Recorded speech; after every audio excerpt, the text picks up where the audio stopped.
talaga kapangyarihan ng social media, no? Budilis rin, ika nga nila.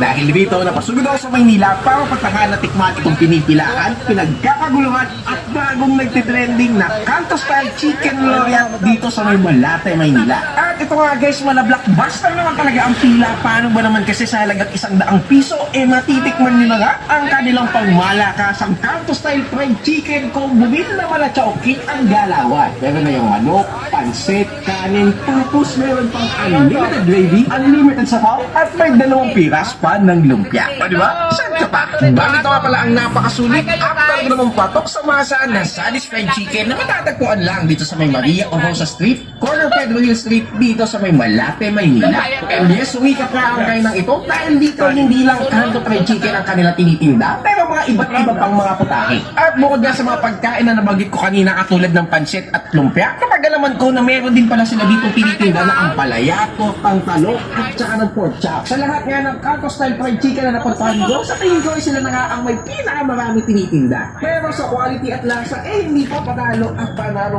talaga. At para alamin niya kung masarap nga ba talaga ito, ito ang tinanong ko na nga, ang puso ng taong bayan. At ang nga gusto sa atin natin ngayong araw, then ito meron na tayo nakasabay na estudyante, kung nagkating crush pa. Di ko na lagi naman pangalan. At ano ko lang, sabi ko nakita ko dito kumakain. Ito lang hindi nga magpapagay. Ay, malamang, tsaka malaki naman. Tsaka magpapagay. Di ba? Ano ba nagkaiba ng manok nila sa ibang Kanto fried chicken na natikman? Sa kanila malinamnam eh. Tsaka medyo may pitik na parang marinig na di ko masabi.